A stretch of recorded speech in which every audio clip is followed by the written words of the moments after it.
The Moon-Bog, H. P. Lovecraft. This story was written to order in March 1921 for a gathering of amateur journalists meeting on March 10th in Boston to commemorate St. Patrick's Day a week early. It is one of Lovecraft's most relatively conventional supernatural tales, but its setting in Ireland may betray the influence of Lord Dunsany. Oddly enough, it anticipates the theme of Dunsany's much later novel, The Curse of the Wise Woman, 1933, which similarly deals with the baleful effects of an attempt to drain a bog.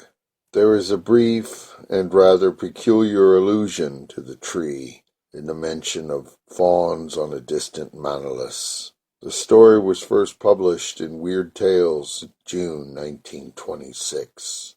The Moon-Bog, H.P. Lovecraft. Somewhere, to what remote and fearsome region I know not, Dennis Barry is gone. I was with him the last night he lived among men, and I heard his screams when the thing came to him. But all the peasants and police and country Meath could never find him, or the others, though they searched long and far, and now I shudder when I hear the frogs piping in swamps, or see the moon in lonely places. I had known Dennis Barry well in America, where he had grown rich, and had congratulated him, bought back the old castle by the bog at sleepy Kildare. It was from Kildare that his father had come, and it was there that he wished to enjoy his wealth among ancestral scenes.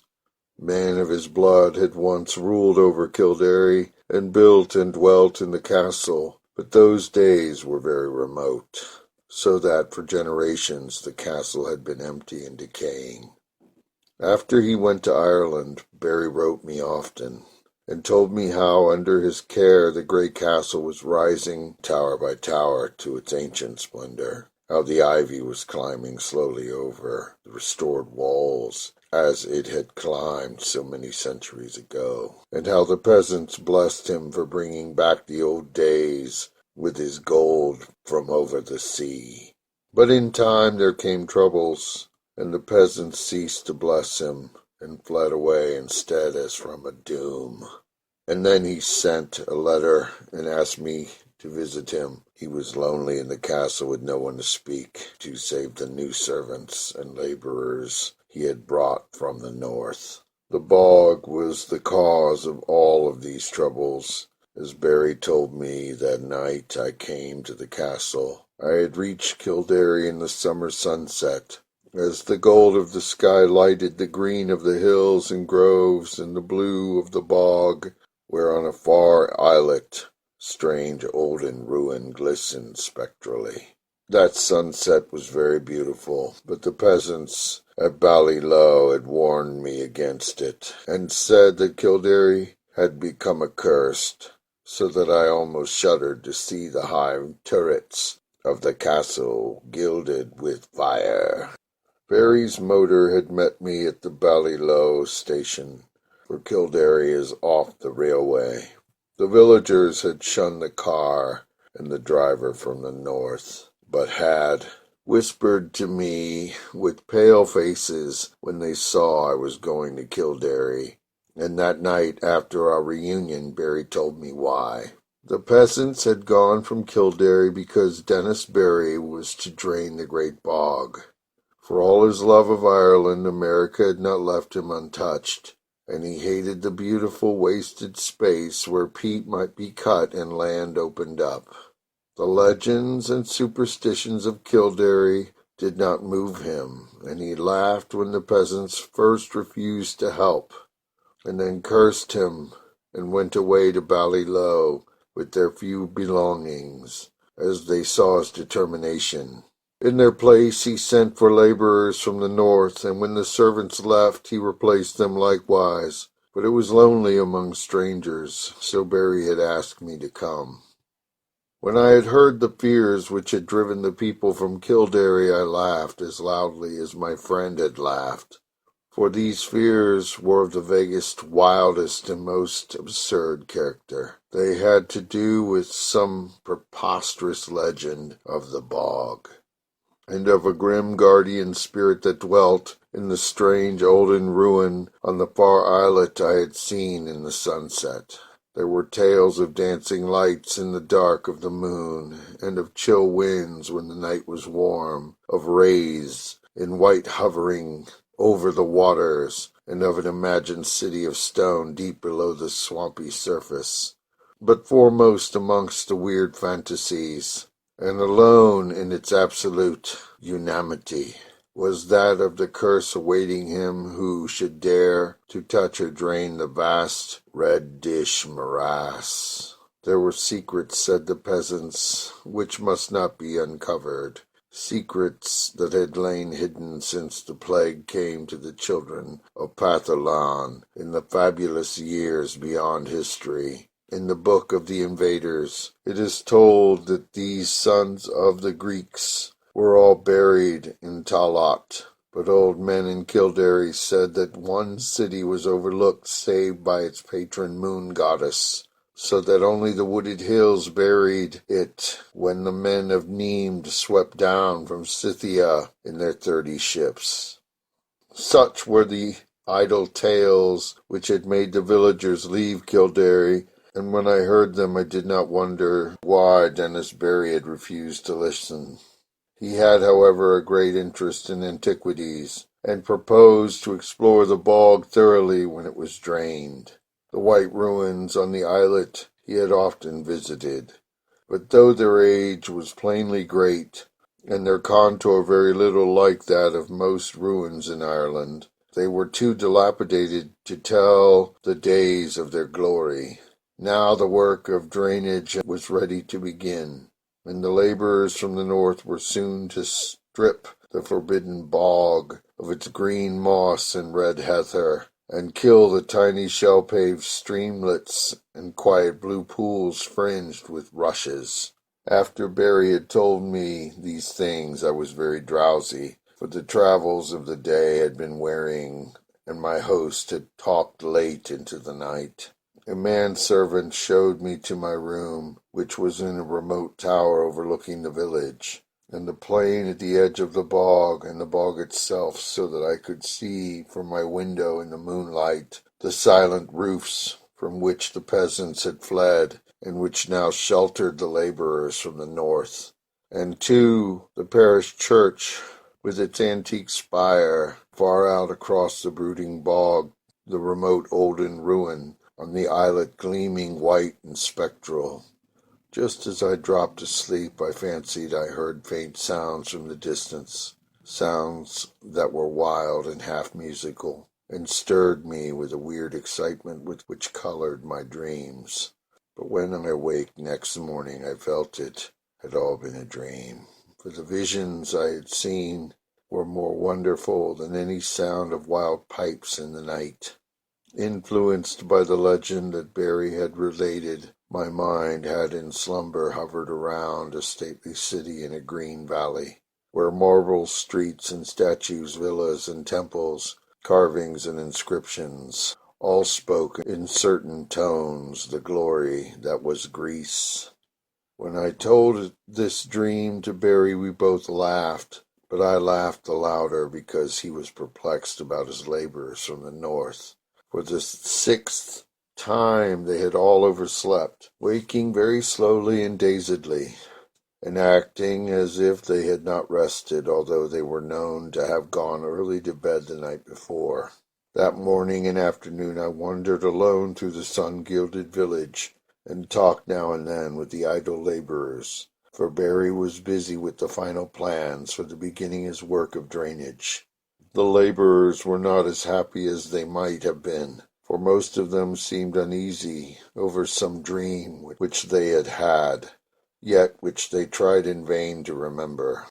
I told them of my dream, but they were not interested till I spoke of the weird sounds I thought I had heard. Then they looked oddly at me and said that they seemed to remember weird sounds too.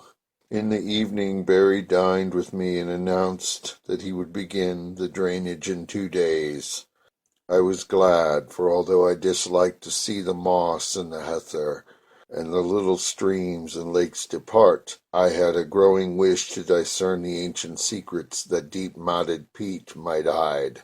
And that night my dreams of the piping flutes and marble peristyles came to a sudden and disquieting end. For upon the city in the valley I saw a pestilence descend, and then a frightful avalanche of wooded slopes that covered the dead bodies in the streets, and left unburied only the temple of Artemis on the high peak, where the aged moon priestess Callias lay cold and silent with a crown of ivory on her silver head. I have said that I have awaked suddenly and in alarm. For some time I could not tell whether I was waking or sleeping, for the sound of flutes still rang shrilly in my ears. But when I saw on the floor the icy moonbeams and the outlines of a latticed Gothic window, I decided I must be awake and in the castle at Kildare. Then I heard a clock from some remote landing below strike the hour of 2, and I knew I was awake. Yet still there came that monotonous piping from afar, wild, weird airs. It made me think of some dance of fauns on distant Manilus.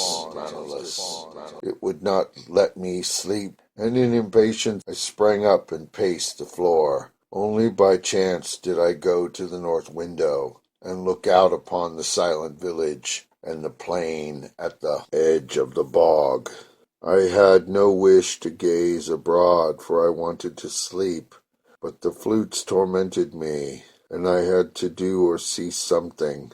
How could I have suspected the thing I was to behold? There, in the moonlight that flooded the spacious plain, was a spectacle which no mortal, having seen it, could ever forget. To the sound of reedy pipes that echoed over the bog, there glided silently and eerily a mixed throng of swaying figures, reeling through such a revel as the Sicilians may have danced to Demeter in the old days under the harvest moon beside the Cyane. The wide plain, the golden moonlight, the shadowy moving forms, and above all the shrill monotonous piping, produced an effect which almost paralyzed me. Yet I noted, amidst my fear, that the half of these tireless, mechanical dancers were the laborers whom I had thought asleep, while the other half were strange airy beings of white, half indeterminate in nature, but suggesting pale, wistful naiads from the haunted fountains of the bog. I do not know how long I gazed at this sight from the lonely turret window before I dropped suddenly in a dreamless swoon, out of which the high sun of morning aroused me. My first impulse on awaking was to communicate all my fears and observations to Dennis Barry, but as I saw the sunlight glowing through the latticed east window, I became sure that there was no reality in what I thought I had seen. I am given to strange phantasms, yet am I never weak enough to believe in them. So on this occasion contented myself with questioning the laborers, whom slept very late and recalled nothing of the previous night save misty dreams of shrill sounds. This matter of the spectral piping harassed me greatly, and I wondered if the crickets of the autumn had come before their time to vex the night and haunt the visions of men. Later in the day I watched Barry in the library, poring over his plans for the great work which was to begin on the morrow, and for the first time felt a touch of the same kind of fear that had driven the peasants away. For some unknown reason I dreaded the thought of disturbing the ancient bog and its sunless secrets, and pictured terrible sights lying black under the unmeasured depths of the age-old peat. That these secrets should be brought to light seemed injudicious, and I began to wish for an excuse to leave the castle and the village. I went so far as to talk casually to Barry on the subject, but did not dare continue after he gave his resounding laugh, I was silent when the sun set fulgently over the far hills, and Kildare blazed all red and gold in the flame that seemed a portent. Whether the events of that night were reality or illusion, I shall never ascertain. Certainly they transcend anything we dream of in nature and the universe. Yet in no normal fashion can I explain these disappearances which were known to all men after it was over. I retired early and full of dread, and for a long time could not sleep in the uncanny silence of the tower. It was very dark, for although the sky was clear, the moon was now well in the wane, and would not rise till the small hours. I thought as I lay there of Dennis Berry, and of what would befall the bog when the day came. Would not rise till the small hours, and found myself almost frantic, with an impulse to rush out into the night, take Berry's car, and drive madly to Ballylough, out of the menaced lands.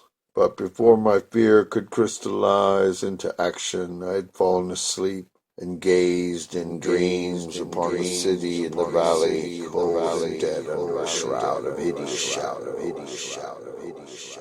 Probably it was the shrill piping that awaked me, yet that piping was not what I noticed first when I opened my eyes. I was lying with my back to the east window, overlooking the bog, where the waning moon would rise, and therefore expected to see light cast on the opposite wall before me.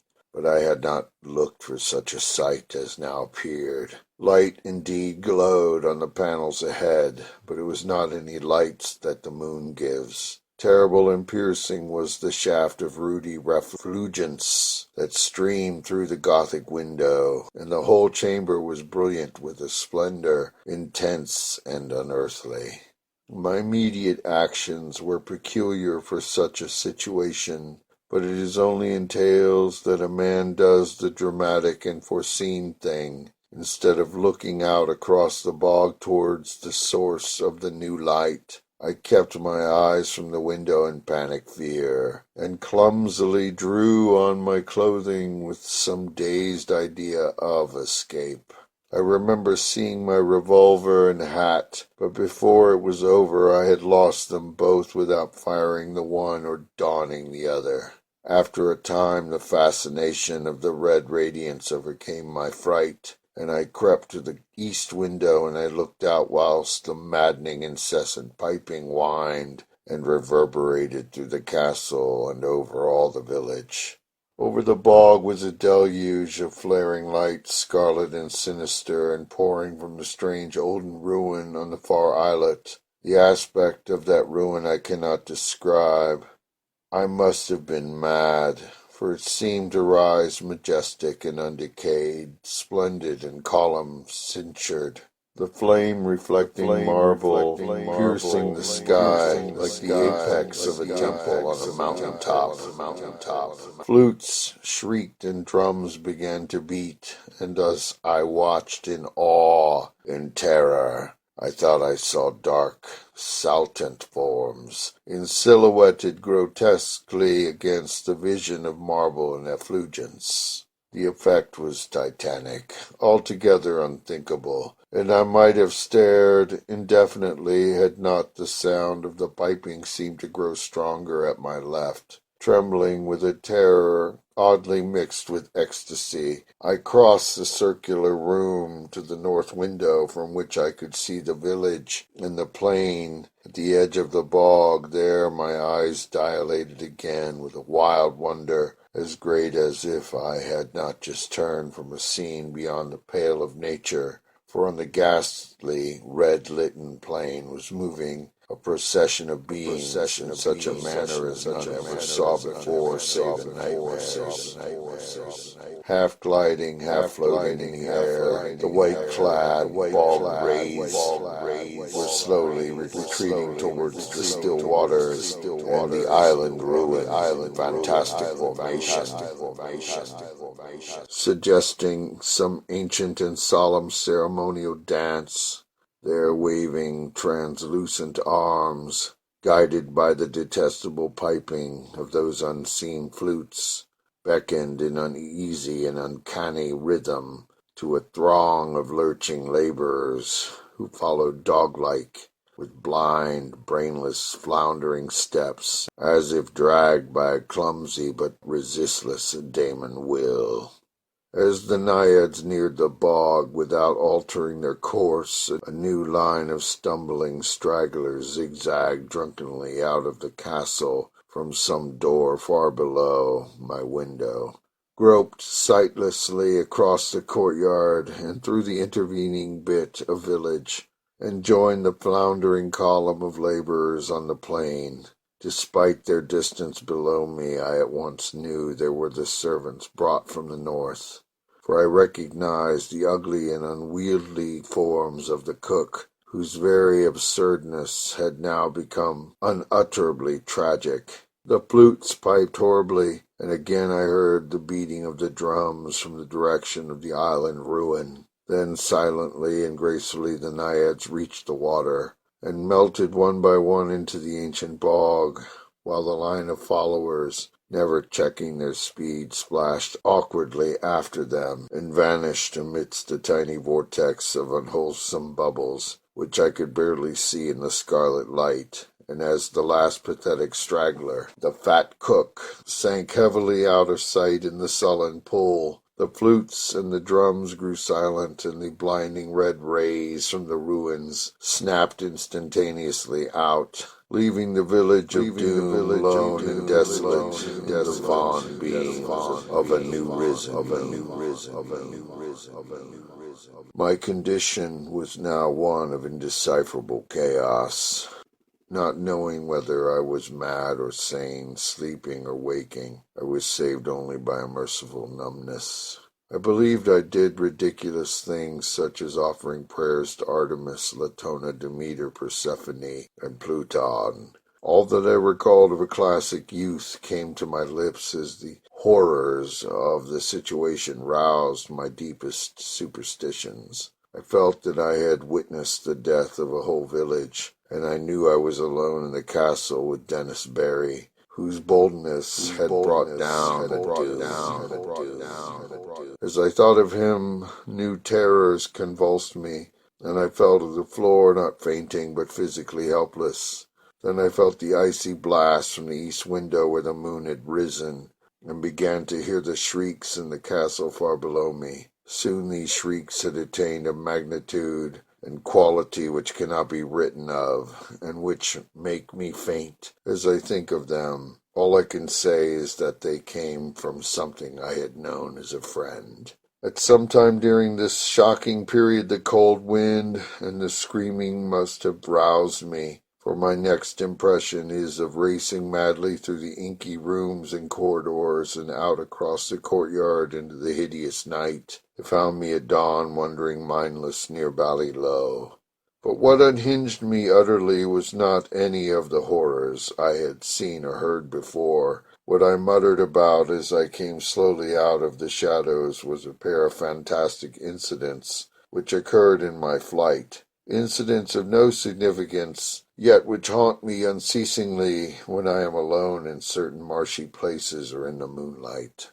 As I fled from that accursed castle along the bog's edge, I heard a new sound, common, yet unlike any I had heard before at Kildare.